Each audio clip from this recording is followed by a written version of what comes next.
शीश महल में तो बीजेपी का मुख्यमंत्री नहीं रहेगा। इसके अलावा ऐसे बहुत काम होने वाले हैं जो केजरीवाल की पॉलिटिक्स को खत्म करेंगे।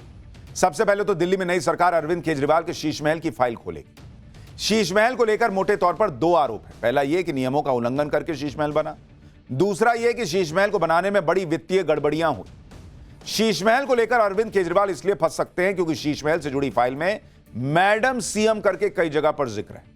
फाइल में यह दावा है कि अरविंद केजरीवाल की पत्नी सुनीता केजरीवाल के कहने पर शीश महल में कई महंगी चीजों को लगाया गया।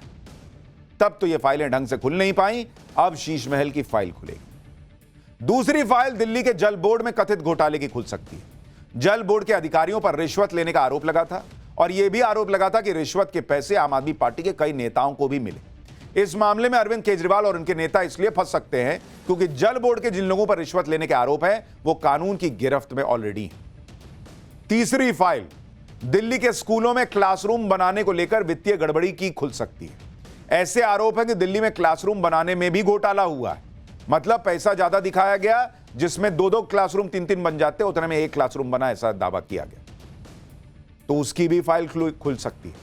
चौथी फाइल दिल्ली में बसेस की खरीदारी को लेकर भी भ्रष्टाचार के आरोप लगे, इसकी फाइल भी खुल सकती है। पांचवी फाइल बीजेपी ने यह आरोप लगाया था कि मोहल्ला क्लिनिक में के नाम पर जमकर भ्रष्टाचार हुआ, अब उसकी फाइल भी खुल सकती है। छठी फाइल दिल्ली में सीएजी की रिपोर्ट खुलेगी। चुनाव से पहले कांग्रेस ने भी आरोप लगाया था कि सीएजी की ऐसी 14 फाइल्स हैं जो केजरीवाल के खिलाफ भ्रष्टाचार का बड़ा सबूत है। यह भी आरोप लगाया गया था कि केजरीवाल की सरकार में 382 करोड़ का स्वास्थ्य घोटाला भी हुआ है। तो भैया अभी तो बहुत सारी फाइलें हैं जिन पे से धूल झाड़ी जाएगी, निकाली जाएगी और फिर केजरीवाल के लिए संकट बड़ा खड़ा होगा। अभी तो सिर्फ शराब घोटाले के मामले में अंदर जाना पड़ा है, आरोप लगाया तो हो सकता है ये फाइलें खुले तो पुलिस हो सकता है दरवाजे पे पहुंचे, बहुत कुछ हो सकता है। दिल्ली पर इस वक्त आगे एक और बड़ी खबर आ रही है, वो पहले बताता हूं फिर आगे की बात बताऊंगा। दिल्ली पर बड़ी खबर यह आ गई है कि दिल्ली में आयुष्मान योजना लागू होगी।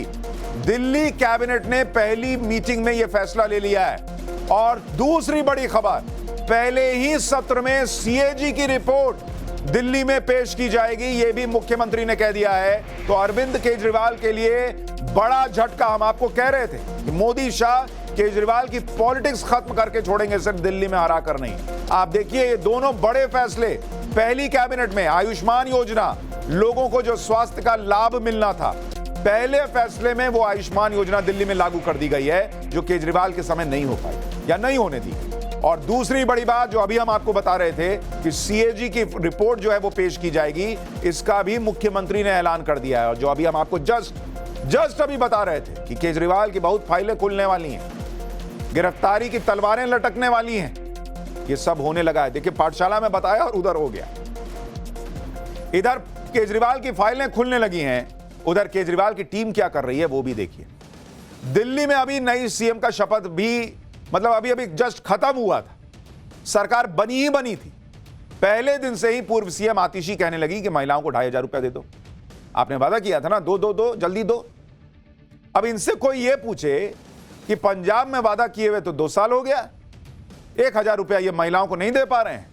लेकिन दिल्ली में अभी सरकार का शपथ ग्रहण हुआ, 1 घंटा नहीं हुआ, इनका बयान आ गया कि भाई यहां महिलाओं के अकाउंट में 2,500 रुपया डालो।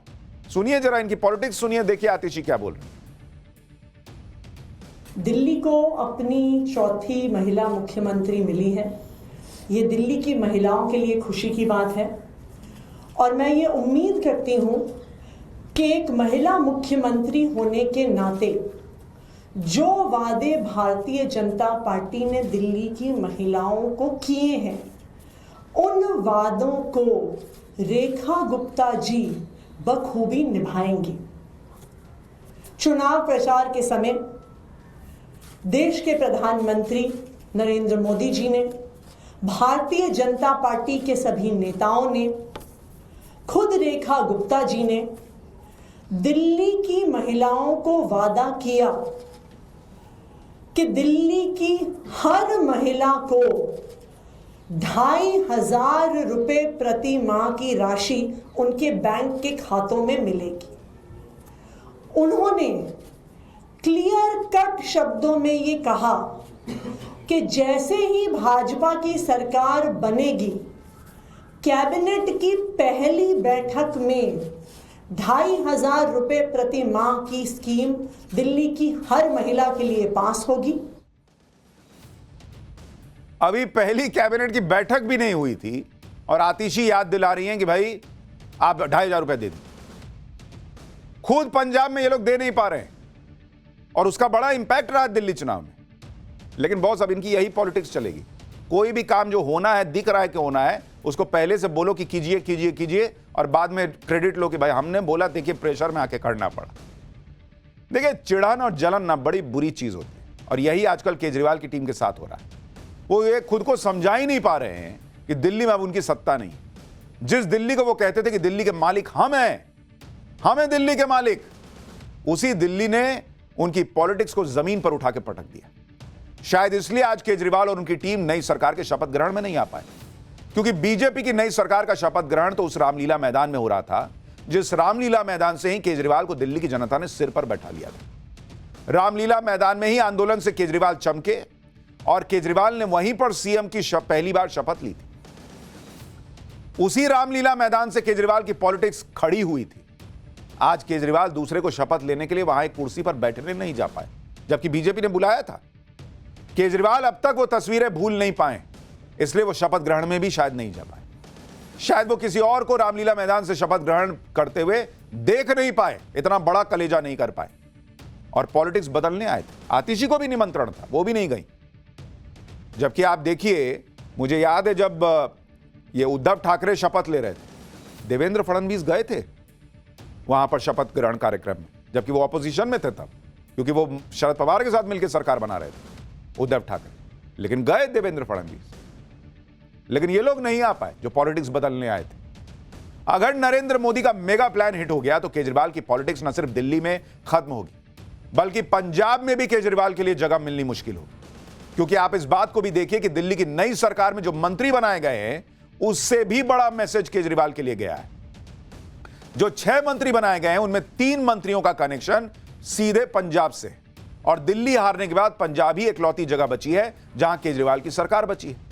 पंजाब में भी केजरीवाल की पार्टी की सरकार खस्ता हाल है, बहुत ही डावाडोल स्थिति बताई जाती है। ऐसे में अगर दिल्ली में नरेंद्र मोदी नई सरकार में 6 में से 3 मंत्री पंजाब के कनेक्शन वाले बना रहे हैं, तो फिर यह केजरीवाल की टीम में खलबली मचाने जैसा है कि नरेंद्र मोदी पंजाब को लेकर क्या सोच रहे हैं। नई सरकार के जिन 6 मंत्रियों में 3 मंत्रियों के पंजाब से कनेक्शन है, उनमें आशीष सूद हैं, मनजिंदर सिंह सिरसा हैं और रविंद्र इंद्रराज सिंह शामिल हैं। आशीष सूद पंजाबी हैं और उनका पुश्तैनी घर पंजाब के कपूरथला में है। आशीष सूद को पंजाब की राजनीति का अच्छा खासा अनुभव है। 2014 में जब अरुण जेटली अमृतसर से लोकसभा चुनाव लड़े थे, तब उनका कैंपेन आशीष सूद ने ही संभाला था। दूसरा नाम मनजिंदर सिंह सिरसा का है। सिरसा सिख हैं और वो दिल्ली में सिख गुरुद्वारा प्रबंधक कमेटी के अध्यक्ष रह चुके हैं। सिरसा अकाली दल से विधायक भी थे और अकाली दल छोड़कर सिरसा बीजेपी में गए थे। तीसरा नाम रविंदर इंद्रराज सिंह का है। रविंदर इंद्रराज सिंह दलित नेता हैं और पंजाबी दलित समुदाय से आते हैं। पंजाब में दलितों की अच्छी खासी संख्या है। रविंदर इंद्रराज सिंह को मंत्री बनाने से पंजाब में दलित समुदाय में भी बड़ा मैसेज गया है। यानी मोदी और शाह जो पॉलिटिक्स कर रहे हैं इस वक्त, उसमें केजरीवाल के लिए पंजाब में भी जगह न बचे, इसका पूरा प्लान है। क्योंकि पंजाब में मैसेज गया जो कि नरेंद्र मोदी बार बार दे रहे हैं कि वो क्या सोचते हैं सिख कम्युनिटी के लिए, पंजाब के लिए, और वहां बीजेपी मजबूत हुई। कांग्रेस ऑलरेडी मजबूत है। आपको लेकर कहा जा रहा है कि सरकार जो है वो बहुत मुश्किल स्थिति में है, कि कांग्रेस वाले तो कह रहे हैं कि भाई अब गिर जाए तब गिर जाए। तो ऐसे में अगर बीजेपी ने वहां अगले चुनाव में केजरीवाल के वोट काट दिए, तो वही काम हो जाएगा जो दिल्ली में केजरीवाल के साथ हुआ और कांग्रेस ने किया। पंजाब से कनेक्शन वाले 3 नेताओं को दिल्ली में मंत्री बना देना, यह पंजाब के लिए बड़ा मैसेज इसलिए भी है क्योंकि पंजाब में इस वक्त आम आदमी पार्टी की सरकार के बारे में बहुत दिनों से यह चर्चा चल रही है कि वहां सब कुछ ठीक नहीं। एक अफवाह यह भी उड़ी थी कि दिल्ली हारने के बाद केजरीवाल पंजाब के मुख्यमंत्री बन जाएंगे। यह बातें भी चल रही थी कि मुख्यमंत्री भगवंत मान से कई विधायक खुश नहीं। इन अफवाहों और चर्चाओं के बीच ही केजरीवाल ने पंजाब के अपने सारे विधायकों को दिल्ली बुलाकर बात की थी। इसके बाद भगवंत मान से कह दिया था कि पंजाब में सब ठीक है, क्योंकि पंजाब में कांग्रेस भी लगी हुई है कि कैसे उसे मौका मिल जाए। इस बीच खबर यह भी चल रही है कि अरविंद केजरीवाल दिल्ली छोड़कर पंजाब शिफ्ट हो सकते हैं। हालांकि हमारे सूत्रों के मुताबिक अरविंद केजरीवाल ऐसा कोई प्लान नहीं बना रहे। हां, यह बात जरूर है कि अब केजरीवाल का फोकस पंजाब पर ज्यादा है। वो पंजाब में अपनी टीम को मजबूत करने के लिए काम करेंगे और उन्हें यह करना भी होगा, क्योंकि नरेंद्र मोदी ने दिल्ली से पंजाब के लिए मैसेज दे दिया। इसका एक मतलब यह भी है कि पंजाब के लिए नरेंद्र मोदी कुछ बड़ा सोच रहे हैं। पंजाब में वैसे तो बीजेपी मजबूत स्थिति में फिलहाल नहीं है, लेकिन जैसे पंजाब में पहले अकाली दल और कांग्रेस के बीच मुख्य लड़ाई होती थी, वैसे ही स्थिति बदलकर कांग्रेस और आम आदमी पार्टी के बीच मुख्य लड़ाई शुरू हो गई। अब अगर केजरीवाल के कमजोर होने से आम आदमी पार्टी कमजोर हुई तो पंजाब में भी सीन बदल जाएगा, क्योंकि अकाली दल को अब भी कमजोर माना जा रहा है। ऐसी स्थिति में बीजेपी ही होगी जिससे कांग्रेस का मुख्य मुकाबला होगा। पंजाब में बीजेपी को कोई कितना कमजोर कह दे, लेकिन नरेंद्र मोदी आज की डेट में कुछ भी कर सकते हैं। दिल्ली की जीत को भी लोग नामुमकिन ही कह रहे थे, उसे मुमकिन बना दिया। तो पंजाब में भी वो काम कर रहे हैं कि आज नहीं तो आने वाले कुछ सालों में बीजेपी को उस स्थिति में ले आना है कि भाई कांग्रेस और बीजेपी के बीच मुकाबला रह जाए, केजरीवाल को हटाओ, खत्म करो। क्योंकि नरेंद्र मोदी वो नेता हैं जो कोई भी बाजी पलट देते हैं। जैसे आप देखिए कि लोकसभा चुनाव के बाद कितना कुछ नरेंद्र मोदी को कहा गया, क्या गया, क्या है, इनका कॉन्फिडेंस गिर गया। 99 वाले उछलने लगे कि मोदी में वो बात नहीं रही, मोदी का चेहरा उतरा हुआ है, उनकी सरकार तो बैसाखियों पे चल रही। लेकिन आज की डेट में देखिए नरेंद्र मोदी कितने रिलैक्स हैं। दिल्ली में शपथ ग्रहण के मंच पर देखिए क्या हुआ। जो तस्वीरें वहां से आई, गजब की तस्वीरें। मंच पर एनडीए के बड़े बड़े नेता, सीएम सब मौजूद, हंसी मजाक का माहौल चल रहा है। ये पवन कल्याण से देखिए मोदी किस तरह से रिलैक्स होकर बात कर रहे हैं। चंद्रबाबू नायडू से मिल रहे हैं तो चंद्रबाबू नायडू झुके जा रहे हैं, एकदम पर्सनल केमिस्ट्री दिख रही है। और नरेंद्र मोदी जो है वो फुल कॉन्फिडेंस के साथ जो है बात कर। शुरू में एकनाथ शिंदे के पास गए, जिनके लिए कहा जा रहा था कि एकनाथ शिंदे जो है वो खुश नहीं है, उनके मंत्रियों की सिक्योरिटी कम कर दी गई है। अजीत पवार बगल में खड़े हैं, देवेंद्र फडणवीस बगल में खड़े हैं, और नरेंद्र मोदी ने कुछ तो कहा है। अब वो तो धीरे से सल्टा देते हैं, तो वहां एकनाथ शिंदे जो है वो हंसने लगे और अगल बगल भी लोग ठहाके लगाने लगे। तो नरेंद्र मोदी अब हरियाणा, महाराष्ट्र, जम्मू कश्मीर में सीटें बढ़ाने के बाद और अब ये दिल्ली में केजरीवाल की पॉलिटिक्स को निपटाने के बाद अब उस फुल फॉर्म में जिसके लिए वो जाने जाते हैं। ये पवन कल्याण जो आंध्र के डिप्टी सीएम है, उनसे वो जिस तरह से मिल रहे हैं वो भी देखने लायक तस्वीर थी। जरा सुनिए एक बार। Normally he cracks a joke whenever he sees me. So he was saying, "Are you planning to go to Himalayas or what?" I said, "छोड़ के." And I said, "Maybe the next little extension of that." PM Modi के full confidence की एक वजह यह भी है कि आधे से ज्यादा हिंदुस्तान में इस वक्त बीजेपी और एनडीए की सरकारें हैं और विपक्ष सिकुड़ता जा रहा है। अगर आप देखेंगे भारत में,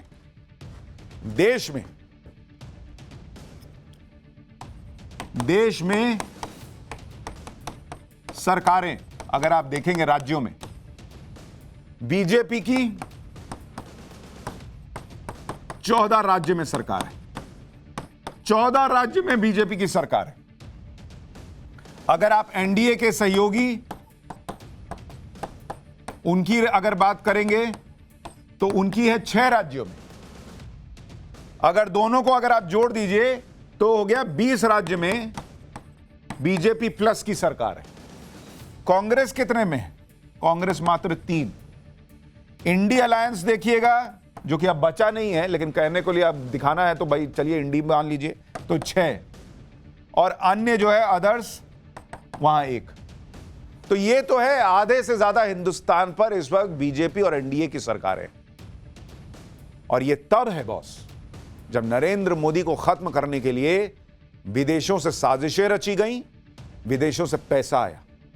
और ये हवा में बात नहीं कह रहा हूं, ये ट्रंप कह रहे हैं कि मोदी को कुर्सी से हटाने के लिए पैसा आया अमेरिका से। किसको जिताने के लिए आया? अगला चैप्टर आपको दिखाता हूं, पता चल जाएगा।